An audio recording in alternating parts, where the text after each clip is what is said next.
Hey Okay. guys, how's it going? We are live. How's everyone doing out there? What's up, guys? It is Friday. Is it the end of the month? Friday, March 31st. Yes. Tomorrow's April 1st.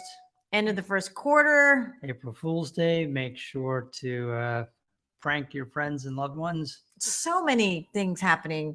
So many things happening. Yep. And what's happening now is our Friday 12 to 1 lunchtime live stream to answer your immigration questions. That's right. Welcome to our live stream. My name is John Gardner. This is my law partner and wife, Radlin Mendoza. Don't forget the wife part. I would never forget the wife part. See, this is the entertainment that you keep talking about. That's right.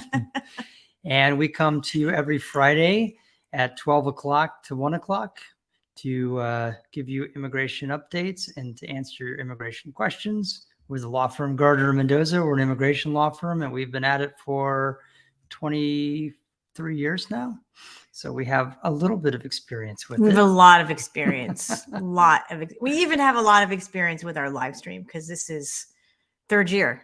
That's right. Beginning of our third year. This is our third year. Seems kind of crazy how the time flies like that. But here we all are. I think it's absolutely fantastic.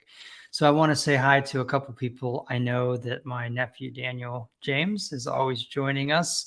So Daniel, hello. Hope you're having a good week. Hey, Dan, how's it going, bud? I know you want to be called Daniel now, but that's going to take some time to get used to. Yeah, he switched. He was Dan for the longest time, but he's switched to Daniel James. So, all right, Daniel James. Shout out to Daniel James. Right. Shout out to Daniel James. So how's everybody doing out there? Spring is right around the corner, or maybe it's arrived wherever you are. So we're just going to wait for some questions to line up here and looking forward to a great weekend. We've had some really cool stuff been going on, not law firm related. One. What is it? Well, really cool for me and for you is we got my dad's old antique car repaired and up and running, and we drove it. And so that's very cool. It's cool. It's a 1960 Jag Mark 9, and the car is great.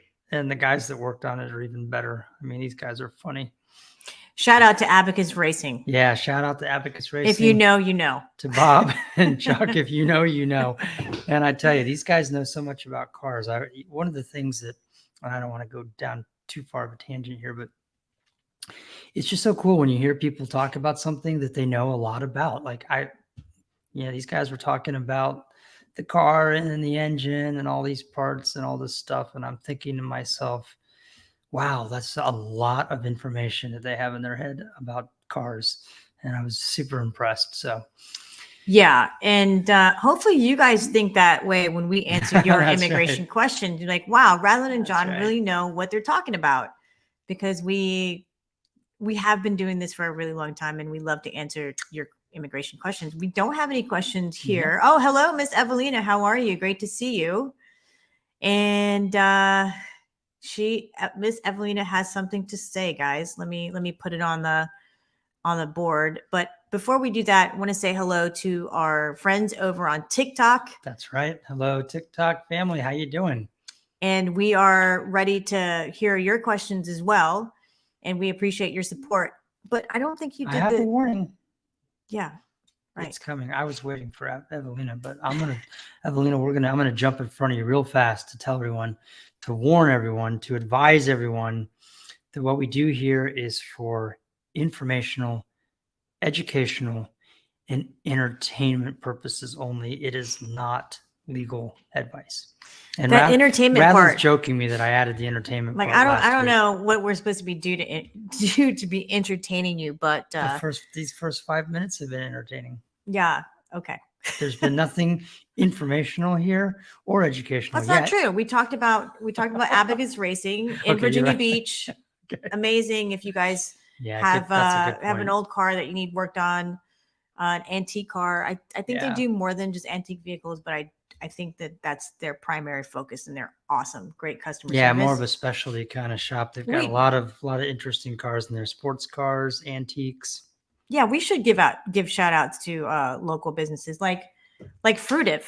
Mm-hmm. This is our lunch right here.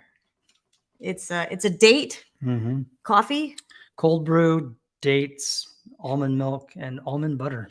Yeah, John's trying to make me drink this stuff instead of eat a real meal. But anyway, It's not true. it'll come out at 1. Okay. All right, let me throw this up here real quick.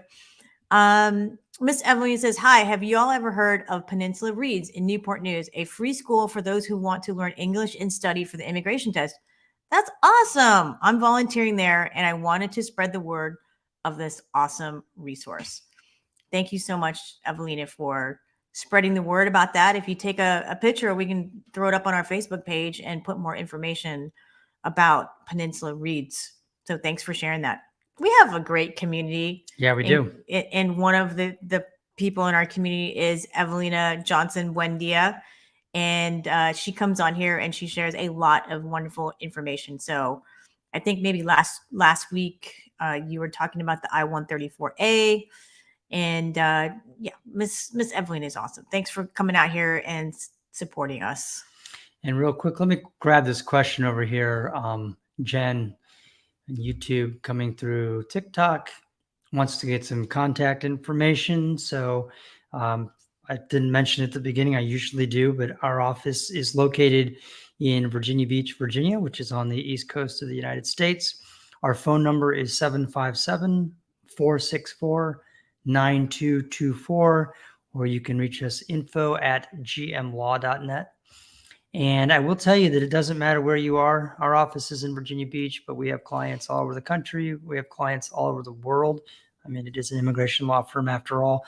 And we do everything virtually. We do everything with Zoom and phone calls and DocuSign and scanning documents and so on and so forth. So it doesn't matter where you are. We can absolutely field your inquiries. We can have consultations with you, and we can represent you in your case.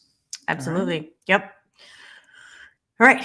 Do you have a question? I have a question. I have a question. Who wants to go first? Should we flip the coin? You go first.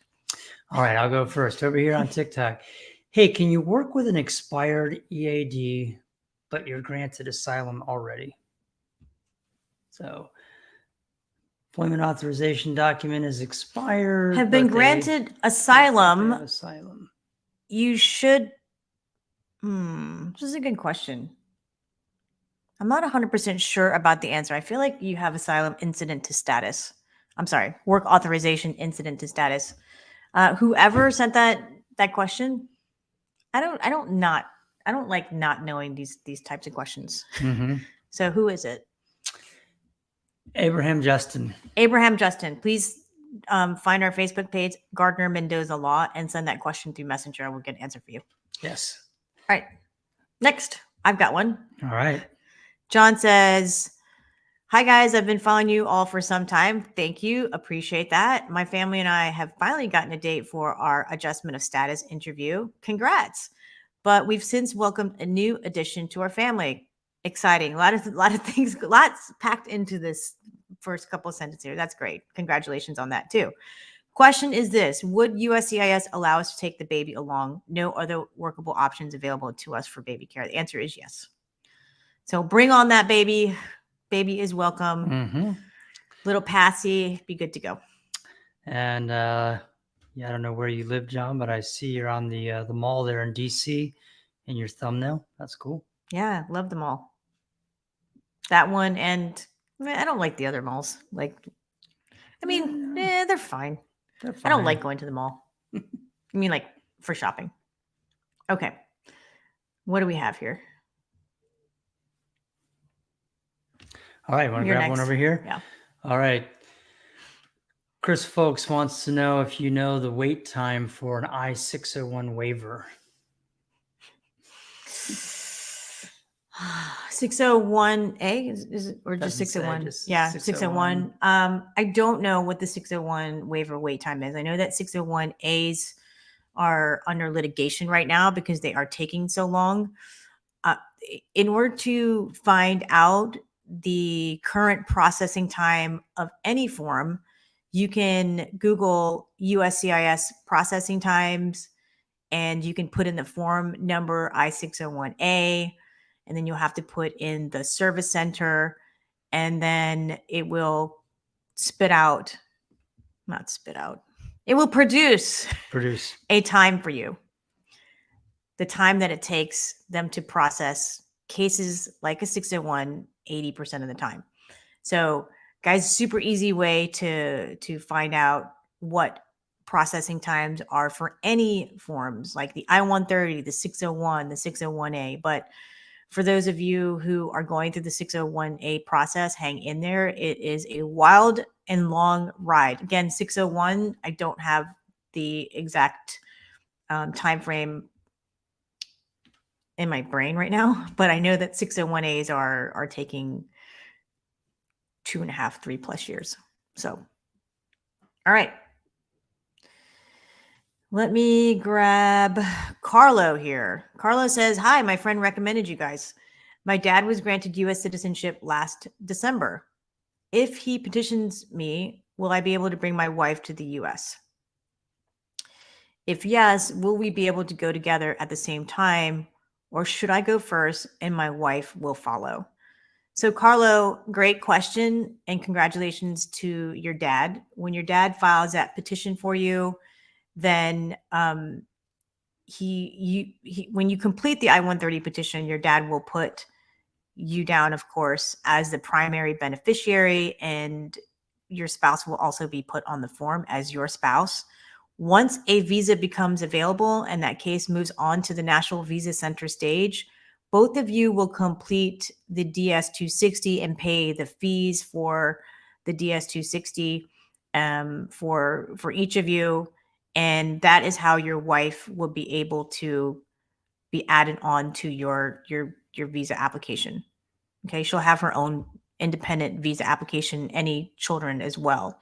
Hopefully that answers your question. There's not really any need for you to go first and for your spouse to follow. We do see that a lot. People do that sometimes because they don't have enough money for the airfare or for the visa application. But I highly recommend that you all try to travel together and to do this process together for a number of reasons, and just to keep the case together, as well as, you guys want to be together, probably.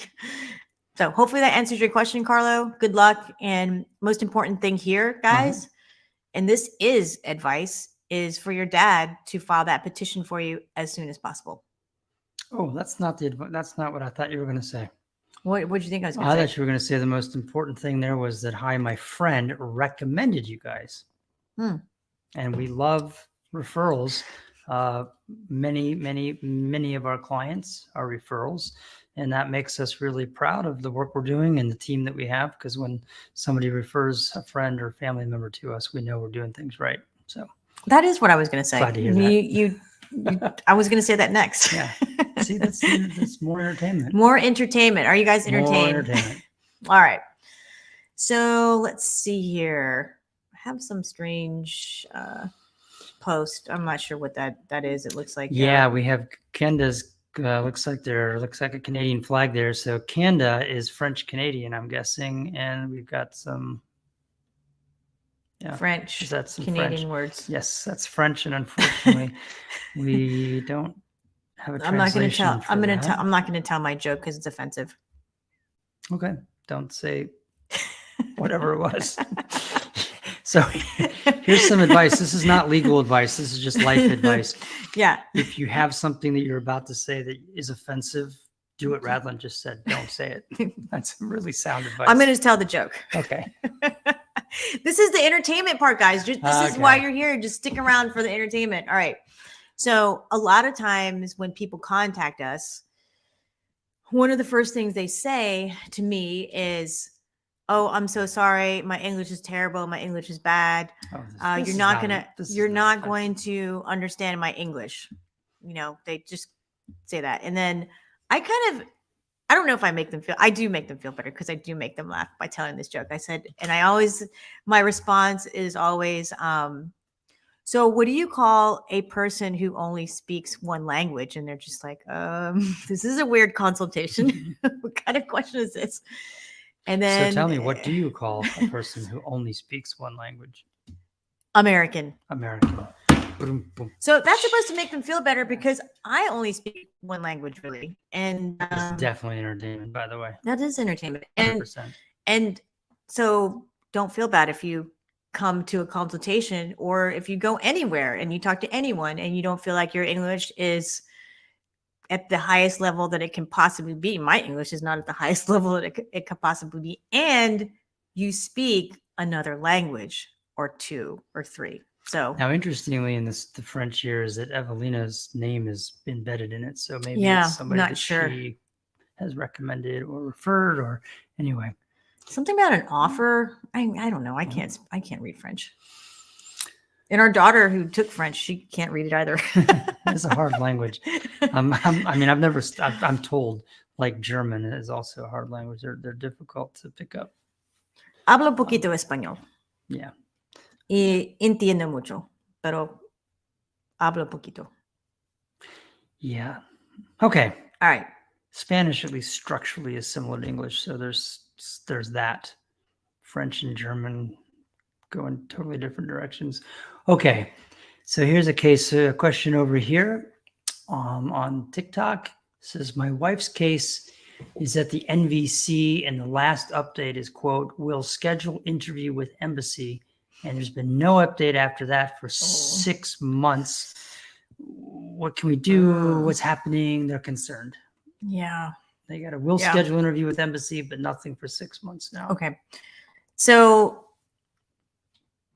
probably if you all are going through the I-130 consular processing for a spouse who is immediate relative, who's your spouse, right, of a U.S. citizen, spouse or parent or child under the age of 21, or just any of these cases where a visa is available and you're just waiting for an interview, you may be aware or you may not be aware that there is a massive backlog at embassies worldwide in scheduling interviews. So I'll post up the most recent one, but I did post up a recent backlog report on TikTok.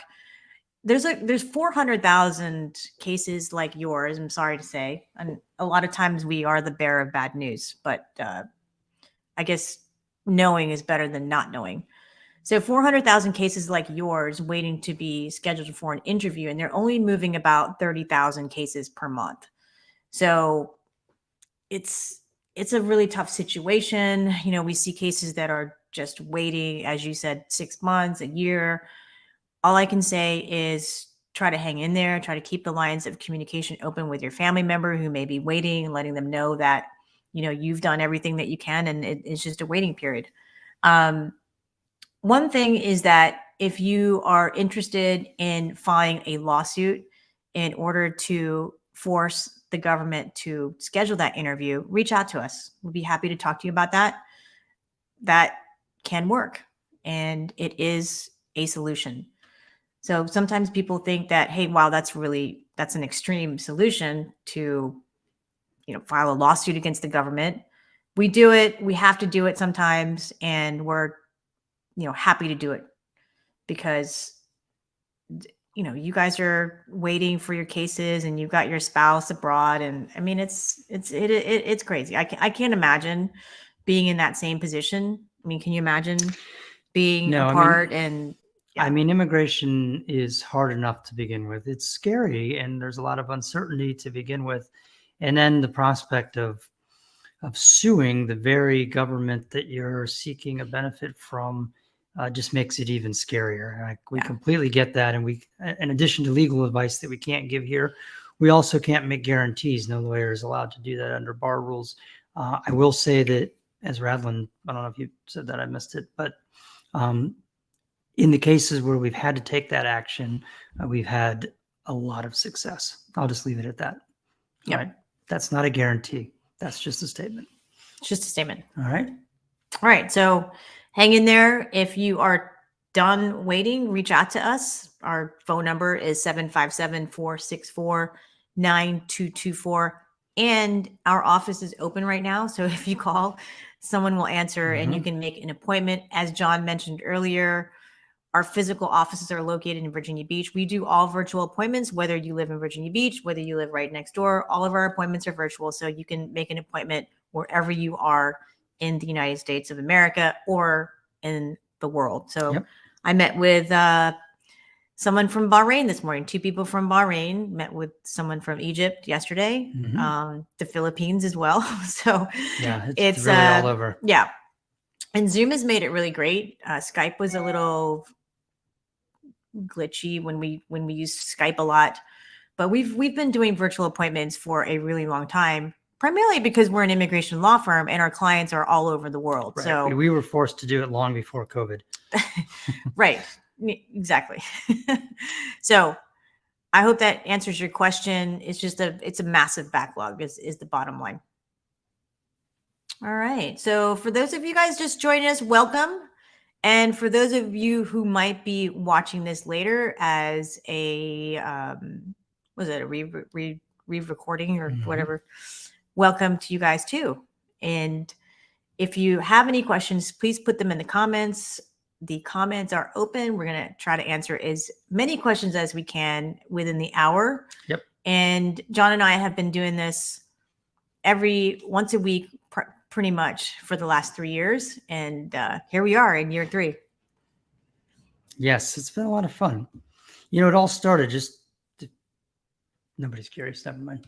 Okay. No, I was going to say it all started if you're curious, but I just realized nobody cares. Well, you started the question already. So that's. Well, this live cast did start with COVID because when everybody started to be stuck in their houses, we decided that it would be a good idea once a week to start giving everyone updates. And the updates we originally were giving were primarily on all of the current COVID situation, what courts were open and what the new requirements were. And I don't know if you all remember, it seems like a long time ago now, but it does, yeah. There was a time when every governor in every state was issuing a new list of rules and executive actions and orders, every 3 weeks with how many people could be assembled at one time and how far apart everyone had to be, all this kind of stuff. And so that's what we originally were doing. And then it sort of morphed into actual legal advice, not legal advice, excuse me, legal just information, updates about other things involving just law generally. And then we were getting a lot of questions and it morphed into just answering a lot of questions. And we have found that that's really what people like the most. And so that's mostly what we do now is field your immigration legal hypotheticals. And then we give you hypothetical answers based on the limited facts that we're being provided. Which is not legal advice. All right. We did. Okay. Here we go. This is Rachel. She says, hi, ma'am and sir. What will be the next process for my I-485 under I-130? The USCIS officer said interview has been waived since November 2022. And we asked for expedite and submitted the necessary documents since January 31st. And we did not hear any response or update since then. Our case is in the Norfolk field office. We got last as we don't know what is the next process. So November 2022, November, December, January, February, March, April, it's 4 or 5 months later. Here's the thing, to Rachel, as well as to all of you who are in the same position where you're waiting for something, you don't really know what is next or what's happening, or, did you get my expedite package? Number one, you need to check to see what the processing times are. And I talked about that a little bit earlier and how to check that. So Rachel, if your processing time, right now, I just checked Norfolk's, I believe, if I recall, it's 16 and a half months. I just checked it 2 hours ago, but since I'm older now, I don't remember, but I do remember it's 16 and a half, but I checked 4 other field offices too. So, Indianapolis is 15 months.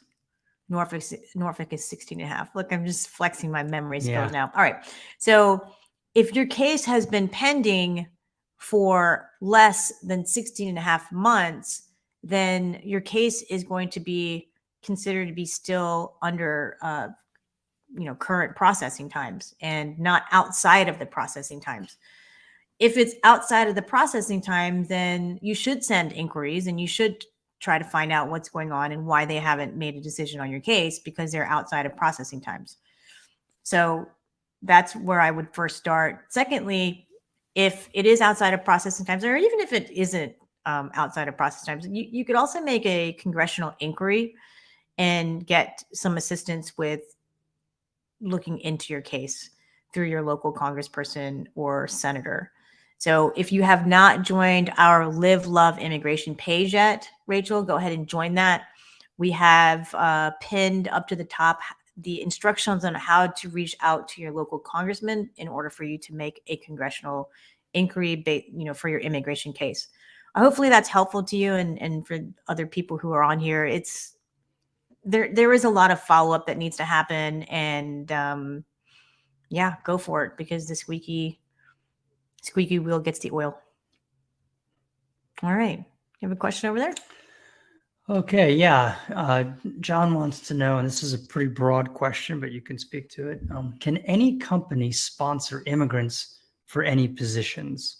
So this is a pretty broad question, but I think that essentially he's just trying to figure out, we talk a lot here about family immigration, petitioning family members. Generally speaking, yes. Yeah. And so generally speaking, the answer is yes.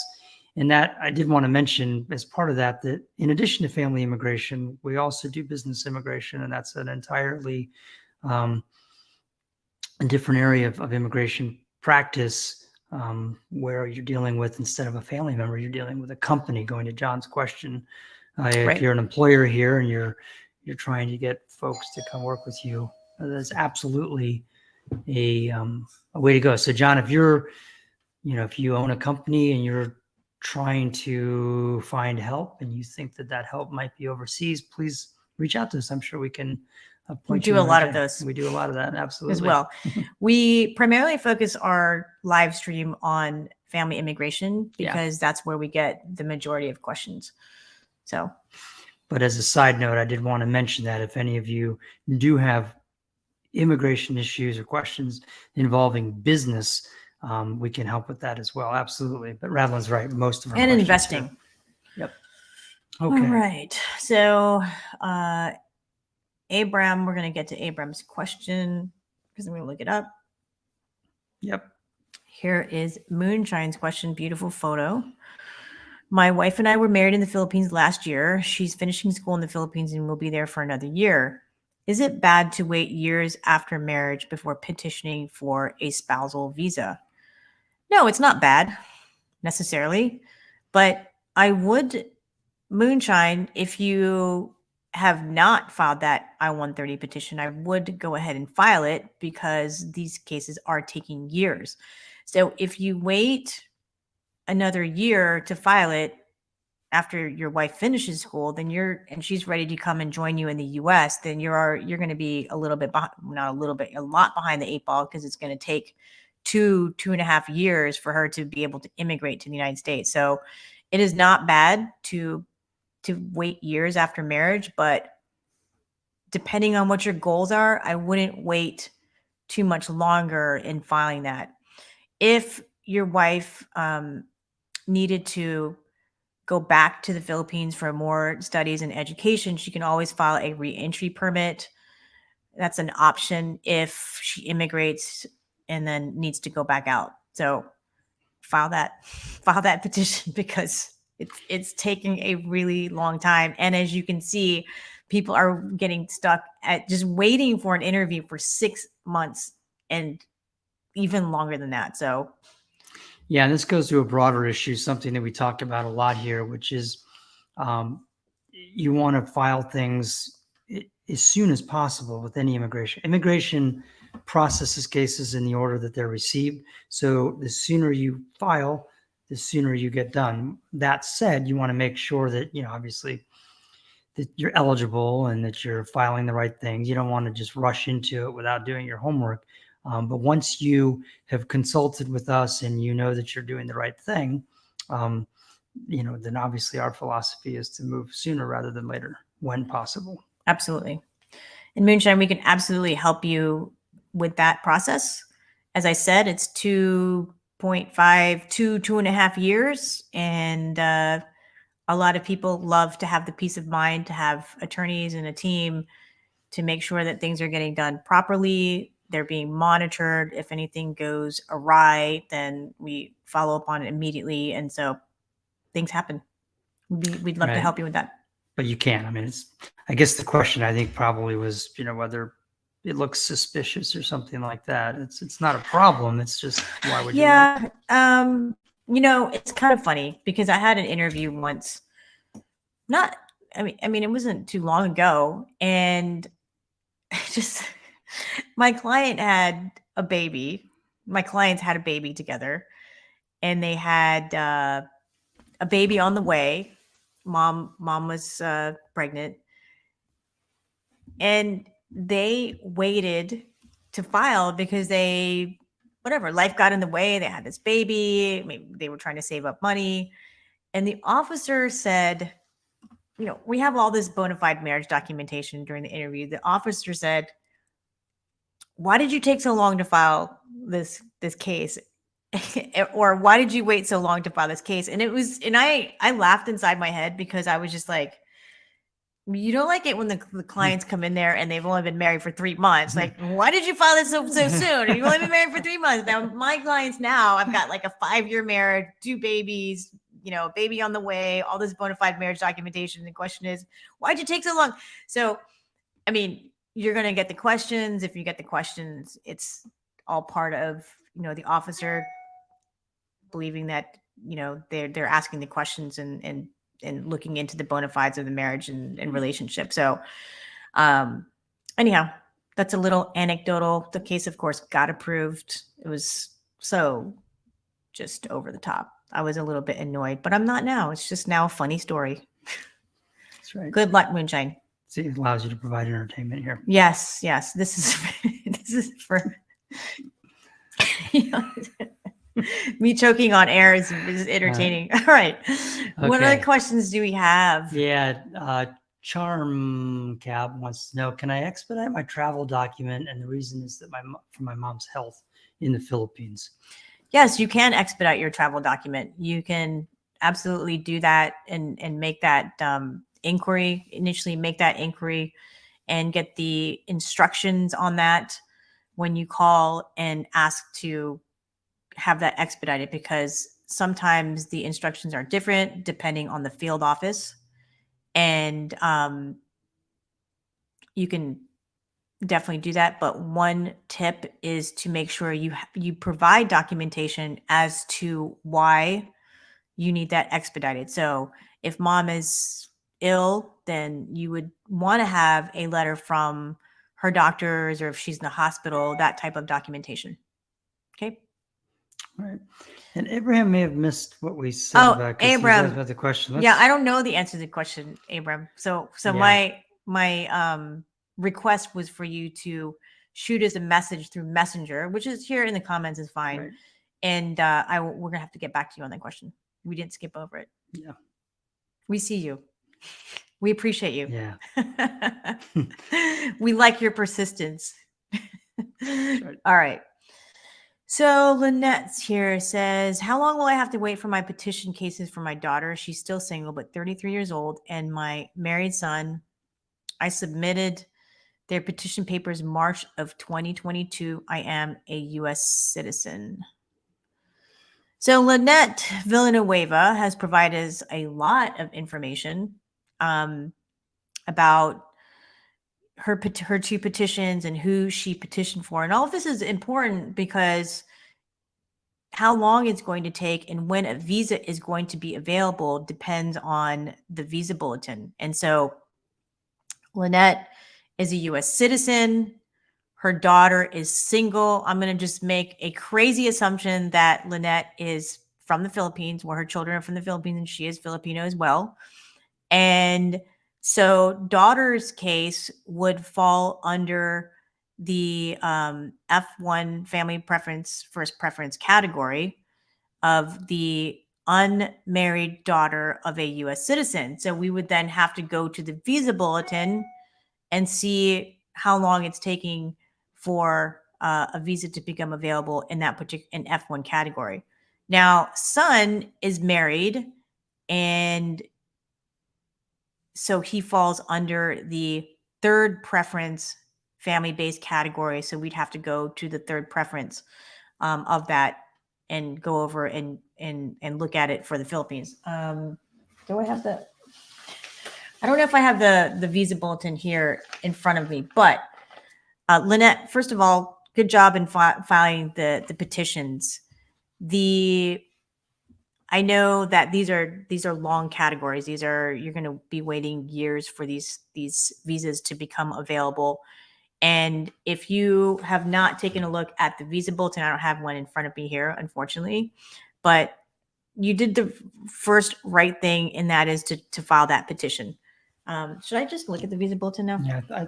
Let me just look at the visa bulletin. Sorry, I'm craning my neck because You see the visa no, bulletin? I knew I put eyes on it like very recently, right in this. Okay, area, no so worries. it's either- So guys, how you check the visa bulletin? I just Googled, April 2023 visa bulletin. It's also just saved under my favorites. But sometimes it's just easy now because it's so much faster. Final action dates. There are two bulletins here, and we would be going to the final action dates for family sponsored cases because they're not here. And so for the third preference category, that would be for Lynette's son. The visa bulletin for April 2023 is showing that the cutoff date is June 8th, 2002. So this was recently filed in 2022. And basically it's about 20 years. Right? Am I doing that correctly? Yeah. Yeah. What that visa bulletin means is that when she says June 8th, 02, she means that's what they're processing now. Yep. They're processing April 2023 cases that were filed on or before June 8th, 2002. 2002. Right. So let's go up to daughter who is unmarried. She's 33 years old. So assuming she remains unmarried, the cutoff date for the Philippines is March 1st of 2012. And what that means is they're processing cases that were filed on or before March 1st of 2012.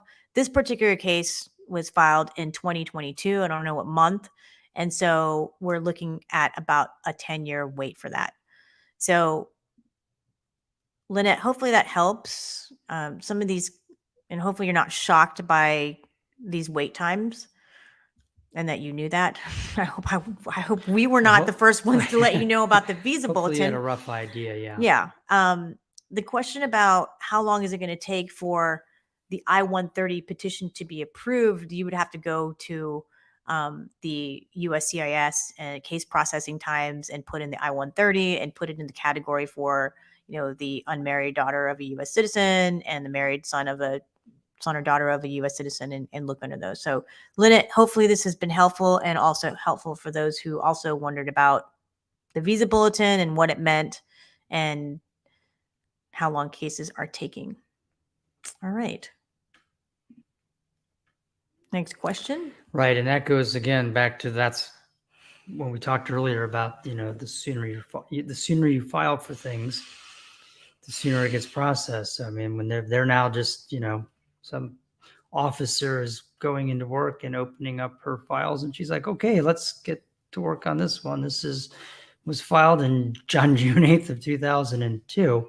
You can see why if you waited even 3 or 4 years to take action in your immigration case, you're going to be kicking yourself because that's just tacking on more time. The wait times are already long. All right. Okay. Let's grab a question over here. Chinton Dave wants to know, can I travel on advance parole? Advance parole is for you to travel outside of the country and be able to be admitted back into the United States. And so, yes, that is the purpose of advance parole. Now, I can't tell you, yes, you should travel, right? I mean, but that is the purpose of advance parole. Moonshine says both of us are great. Thank you for doing these lives. You're appreciated. Thanks, Moonshine. Appreciate it. I hope that makes sense. I mean, we don't want to get into the nuances of whether an individual can or should travel on their advance parole. Now, we, as a part of our process, when we're filing for a client and it's an adjustment of status, we do an advance parole application. It comes with the application, but that doesn't necessarily mean we advise our clients to travel on an advance parole.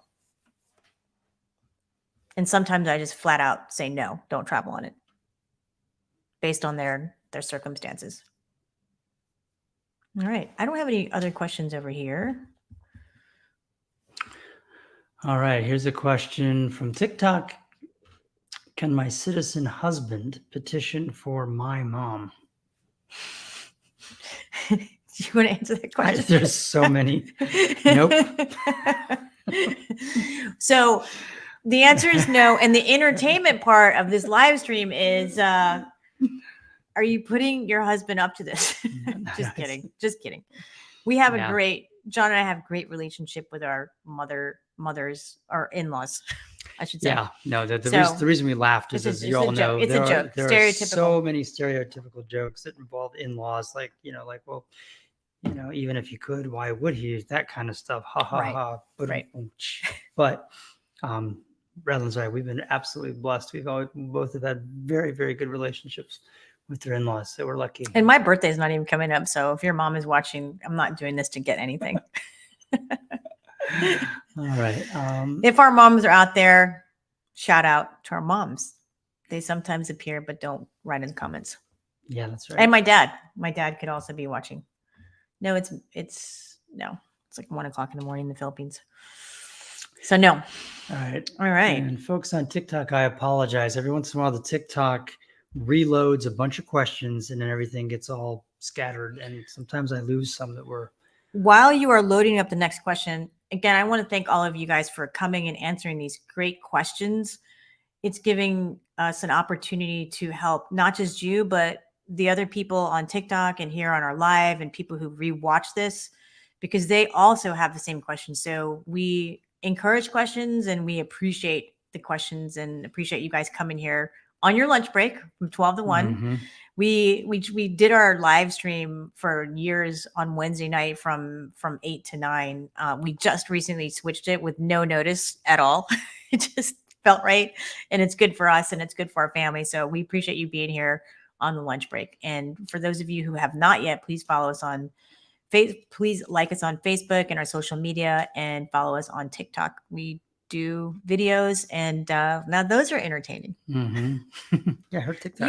If you want some real entertainment, go to my TikTok, Immigration Lawyer 1 on TikTok. We do get a lot of Redlands, right? We do get a lot of questions that are patterns. We see some questions come up over and over again, and obviously those are the hot button issues typically, or not the hot button issues. Excuse me, just the issues that are most common for people that are looking into these things.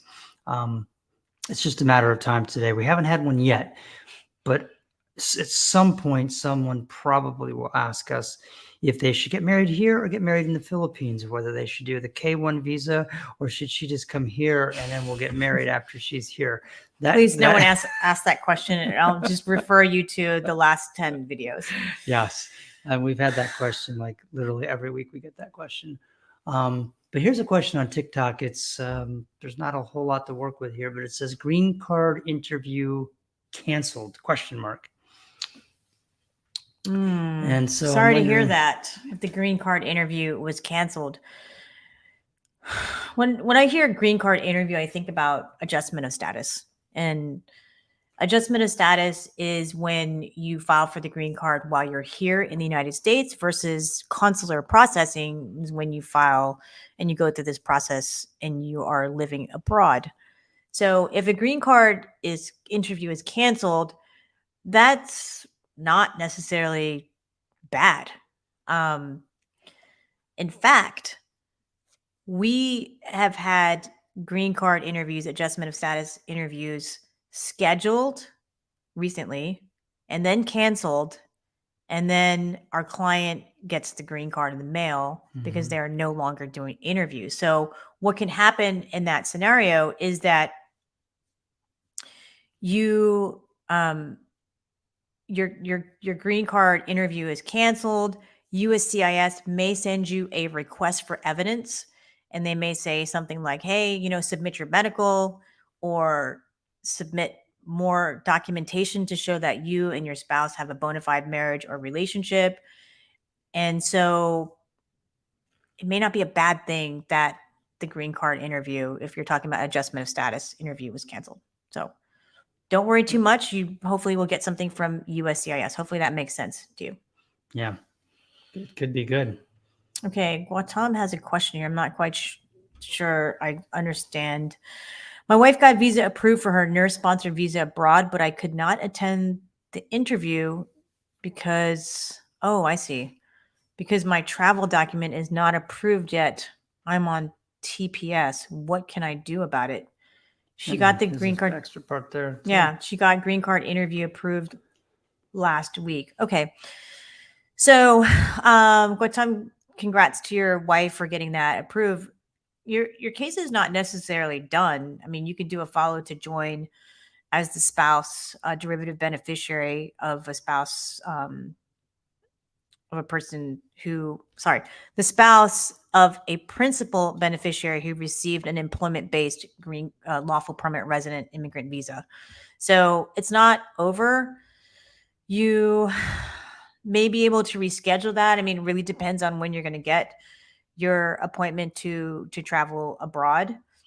But it's not necessarily a done deal yet, and it can perhaps be rescheduled. Hopefully that helps. Okay. Okay. So here's an interesting one over here on TikTok. How many times can I travel on the I-551 stamp on my passport? Immigration judge granted my adjustment of status in court. Mm-hmm. So you have an I-551 stamp. I mean, you can travel as much as you want until the expiration of it. I would definitely triple check with your lawyer, your immigration attorney. Hopefully you have one.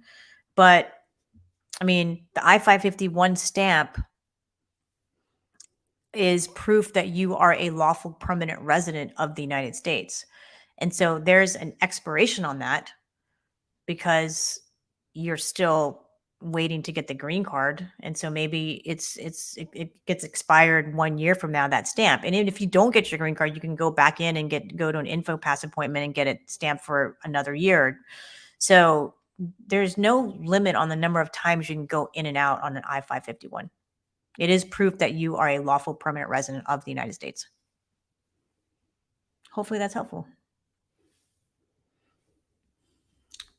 Okay, any fell up there to? Nope. Yep. Okay, back to TikTok. Back to TikTok. Back to TikTok, and here's an interesting, if you could maybe talk about more broadly, there's some other issues too. Them kids' mom, I like that. Them kids' mom wants to know I like that too. How to become a citizen if you can't read. And there's some issues that come up with this. There's some issues that come up with the language as well. I don't know if this means can't read anything or just can't read English. Yeah, no, that's a really good question. If you want to become a U.S. citizen and you can't read, you may be able to get a medical waiver. And the medical waiver has to show that your inability to read is due to some type of medical condition. It could be psychological. It could be, well, it just has to be related to a medical condition. I mean, I have a great story where, my client, he did not pass the N400 application. And we, after the interview, we met in my office and his wife and his daughter were there. And I said, so, I mean, he just needs to go back and he needs to study and he needs to memorize these questions. I mean, he did fine answering the questions, but he got these civics questions incorrect. And his wife and his daughter said, my dad has never really been able to remember anything. I mean, he's extremely forgetful. He never remembers anything. We always have to be, his reminders about everything. his whole the whole time that I've been married to him, and the daughter also said the same thing.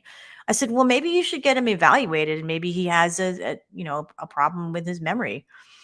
And sure enough, he was evaluated. He had a learning disability, and we were able to get a medical waiver due to his learning disability, and he was able to become a U.S. citizen. So if that if the medical condition is tied to your inability to read, you still may be able to be a U.S. citizen. And also, depending on how old you are, there are some provisions for the elderly, and they're not even the elderly. I mean, it's like over 55. And so, you may be able to. I'm starting to chuckle more and more at some of the The I don't age really cutouts for various things. Consider myself to be the elderly. Exactly. Our kids do, though. I know. 19-year-olds do. 17-year-olds do. But yeah, if you have, we do a lot of naturalization cases. In fact, Radlin also is a frequent speaker at naturalization ceremonies, oath ceremonies. Thanks for you do a great job. Appreciate it. But yeah, there's a lot of things that we do to prepare our clients. But if you have these kind of special issues, you should definitely reach out to us, and we can help you with what some of the options are. All right. Okay, I don't have any other questions over here. Guatam has a follow-up question. He says, my CX status says ready. How can I do follow to join? In that situation, is it possible you may be able to reschedule the interview if one has already been scheduled, Guatam? So I would try that. Follow to join is, there doesn't have to be an 824 in this case. I'm just kind of thinking out loud. If your interview has not been scheduled yet, or you haven't scheduled it, so hopefully your advance parole gets issued soon. All right. Okay, question here. I'm planning to petition my husband from the Philippines. Do I need to change my last name? So it is not a requirement for you to change your last name to your spouse's name in order to file the petition, and it's not a consideration as to whether that is a real marriage or not. That is very old school. And yes, when I first started practicing immigration law 24 years ago, one of the frequently asked questions at the interview is like, why didn't you change your last name to your husband's last name? And, often the reason is, all of my documents are in this name, my passports, my social security number, whatever the case is, whatever the situation is. And, but no, long story long, as our friend Camille used to say, That's right. You do not have to change your last name. And for those of you who are just joining us, my name is John Gardner. This is my wife and law partner, Radlin Mendoza. And we have a real marriage and a real relationship, even though we have going two on 25 years. different last names. All right. Okay. No other questions here. Yep. So what do we have? We were talking about how we never get any business law questions, and this is the second business law question today now. Is it possible to work with H-1B and employment authorization document for two employers at the same time? I wouldn't necessarily recommend that unless you are no longer. I would check with your attorney. I think there are different schools of thoughts on this, but if you are, let's say you go outside of the U.S. and if you're trying to come back in on your H-1B for whatever reason, and then you've used your EAD to work in another place, then really that entry on that H-1B visa could potentially be denied because you use that EAD. So I would double check with your attorney and make sure that is okay. I wouldn't recommend doing it. It's a kind of question where it'd be very helpful to talk to the attorney or whoever was Right. part of obtaining those things in the first place, to see what some of the more of the facts are. Yeah. Again, sometimes we discourage using the EAD for a variety of reasons. Maybe our client doesn't have advanced parole. Maybe it's more beneficial for them to enter in on a certain non-immigrant visa status than advanced parole. So there are many different scenarios, and the attorney who prepared your case knows your case and can see whether this is going to be a problem or not. All right. Okay, we're looking for more details. We would need more information here. Chocolate Goddess, I didn't want to blow you off here, but Chocolate Goddess 12 want to know, how long does it take to file for parents and siblings? That depends. Yeah, it does depend. Chocolate Goddess, maybe you're a U.S. citizen. If you are a U.S. citizen, then you can file petition for your parents if they're abroad. There's no waiting period to file for your parents in the sense, and this was confusing to somebody that I met with today. Because he was reading online that it says here that there's no waiting period for the immediate relatives of U.S. citizens. Well, there is no wait for a visa to become available for parents, spouses, and unmarried children under the age of 21 of U.S. citizens.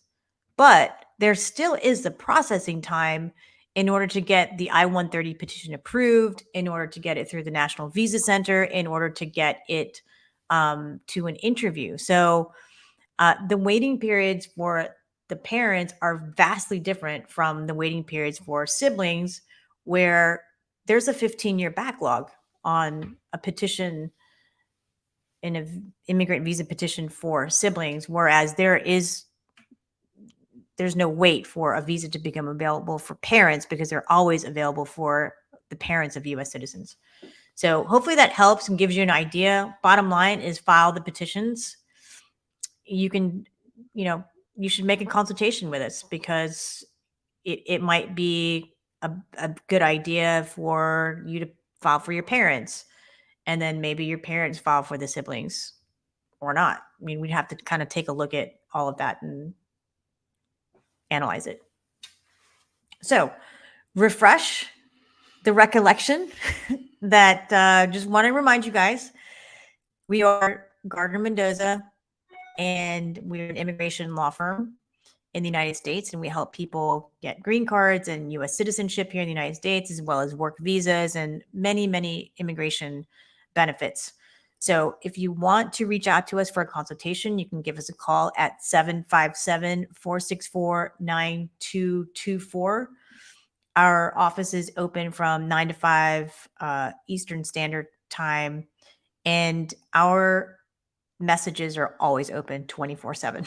So reach out to us. You can call us, or you can send us an email at info@gmlaw.net, or you can reach out to us through Messenger. And now you can even reach out to us on TikTok's direct message, because they changed that. So we would love to talk to you. We help people through the consultation and can guide you through that. So do we have another question up here? All right. Yeah, I was looking at this question here. Someone who also does what we do. I don't know anyone else. Do you happen to know someone who also does what you guys do, but for non-immigrants? Yes, we also do what we do for immigrants and non-immigrants. Other than us? Other than us. Why would you want to know anyone other than us? Just kidding. So, Akira, if you would like a referral, that's perhaps maybe you want somebody that's in your backyard. If you're not in our backyard, feel free to reach out to us and let us know where you are. What? I just realized that I was reading that question. I thought she meant does live streams like we do. Oh, well, maybe she. I don't know. Maybe she just means we can help you with your non-immigrant case. Yeah, we represent people with H-1Bs, F1s, right. L1s, If you're H3s. just looking for, immigration lawyers that can do immigrants and non-immigrants, that's us. I was thinking you were asking if there's anyone who does a live stream like we do but only for non-immigrant issues. And I was like, What I don't- questions do you have? I mean, we can answer those questions as well. So keep coming back, Akiram. If you have any specific questions, throw them in the comments. Yep. Guess what, guys? It is 1:01 It is p.m. 1:01. We've got Our some questions time here. is up. Apologize. F2A is current. What does that mean? How long for VAWA approval? We've got questions hanging. We apologize, everyone. Yes. Yeah. We just have an hour. So the F2A, just really quickly, F2A being current, if your spouse or unmarried child under 21 is in the United States, the F2A being current means that they could potentially adjust their status here in the United States if they made a lawful entry, like came in on a B1, B2. So anyhow, it is time. Yes, it is time to. Oh, here's my Aunt Sue. Hi, Sue. Hi, Aunt Sue. It is time to drink the rest of the. She says, "Good the show, fruit of guys." TGIF. Thanks, Sue. TGIF. Yeah. And TGIF to you. I hope your hand is feeling better. My aunt had some hand surgery. Hope it's feeling better, Sue. Okay, we will stop chatting because our time is up. We will see all of you next Friday, 12 o'clock. Thumbs up, everyone. It's spring almost. Follow us on wonderful TikTok weekend. and All like right. our Facebook page so you don't miss any updates.